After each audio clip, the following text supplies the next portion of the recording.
I guess I want to start with a thought on Mike Bossie, and obviously just what he meant to the game and what his passing means, I guess, around the league. Yeah, obviously thoughts and prayers to the Bossie family.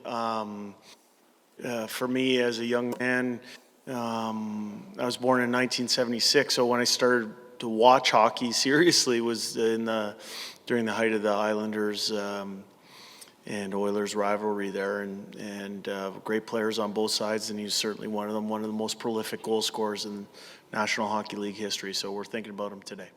And you think about 9 straight seasons with 50 goals, and you look at it now, and we celebrate when a guy gets 50 one year, but you think about doing it 9 times in a row, just how special was that accomplishment? Yeah, very special. Special player, represented his country, multiple Stanley Cups, and his ability to finish is unbelievable. Jay, I know you, just back here, I know you guys weren't obviously thrilled with how you played in Minneapolis, but responded pretty well. Can you talk about how you were able to do that and what that says about your team? Yeah, I thought we had I liked our process after that game in Minnesota. We honestly self-assessed. We saw it clearly. We had a good practice the next day. And then we went out and executed against a really good team in Nashville in their building. And but those things have already happened, and our focus was on having a good practice here today and getting ready for the Vegas Golden Knights. I don't mean to jump too far ahead here, but I just wonder, you guys have 2 goaltenders that are going, that you seem pretty confident in both of them. I wonder if you do happen to get to the playoffs, if you would think about bucking, traditional kind of wisdom and maybe going with some kind of rotation. I think you are getting too far ahead. So for Ned, I'm just kidding with you, but in all seriousness, our focus is on tomorrow. We haven't secured anything. We are trying to get a little bit better each day, and we're paying careful attention on who's playing well at all positions. And so for right now, our mind is geared towards fielding a lineup that we think gives us the best chance to win tomorrow afternoon. Do you tell them both at the same time, like, are goalies sometimes different in when they want to know or when they don't want to know? Is it just up to the coach when you make a decision, let them know? Is it the same for both guys? No, I think that process is similar to how we would go about deciding anybody who's in the lineup or who's out of the lineup. What we try and do is we sit as a coaching staff. We do this every single day. We discuss our lineup. When it comes to changes in the lineup, typically you spend a lot of time talking to position coaches. And then once the decision is made, for goaltenders, I typically allow Dustin Schwartz, who's our goalie coach, to deliver that news.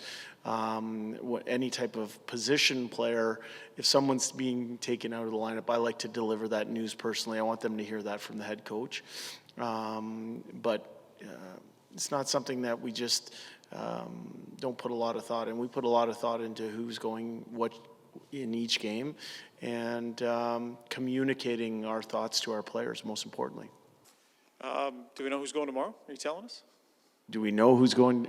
Well, you know what? We had a practice today. We haven't sat as a coaching staff to review practice yet, so we got some decisions to make. Okay, so as you sit there, you haven't decided yet? Not yet.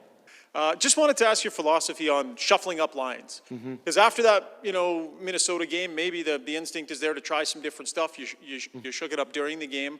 But then you go back to what was working. So what's your sort of philosophy on, when to grab the blender, when not to, when to leave it alone? Yeah, I think I'm like everybody else. I crave a certain level of continuity amongst lines because I think that leads to familiarity. It leads to understanding what certain people's capabilities are, and it helps players. But I think there are times when the tree needs to be shaken a little bit. And if the coaching staff feels that we're flat, and if I particularly feel we're flat, there's things that we can do to try and shake the tree a little bit and try and get a spark. In Minnesota, it didn't work. I didn't think we were sharp at all, but we're moving pieces around.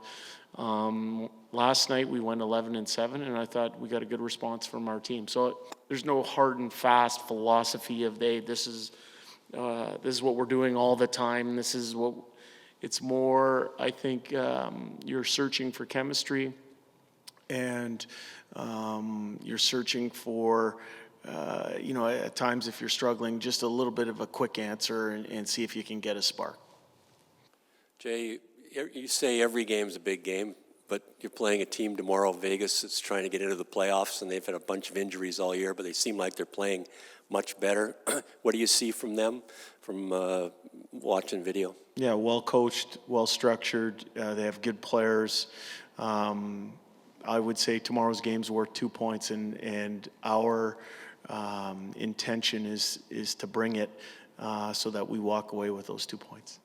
The 11-7, what are the downsides of 11-7? Well, the downsides are usually a good forward has to sit out of the lineup. And right now, when we went 11-7 last night, with Archibald not being available in his own right, but we sat out 2 very good NHL forwards that we think give us good minutes. So that's the downside. I think there are advantages to icing a lineup with 11-7, and there's advantages to the more traditional 4-line 60 setup as well. It worked for us last night. We'll see what happens tomorrow. Is it more difficult for the defense coach to figure out 7 defensemen?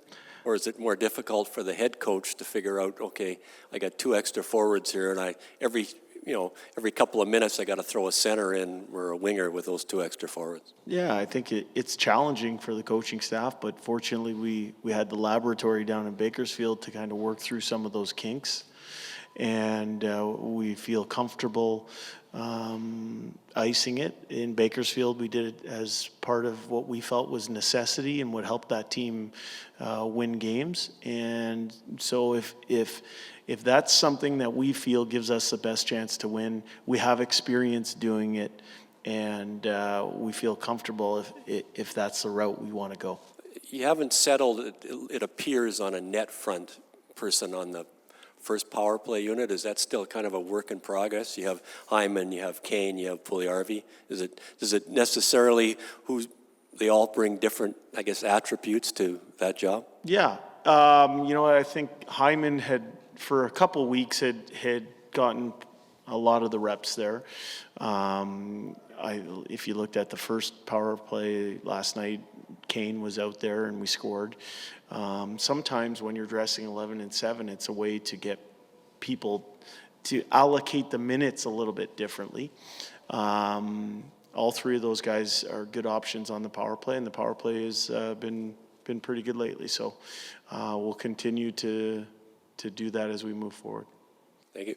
Jay, an important game tomorrow, but you guys have been playing important games against tough opponents for quite some time down the stretch. But you guys are 13-3-2 in your last 18. What's been the most impressive component of that group in the locker room over that stretch? Our players.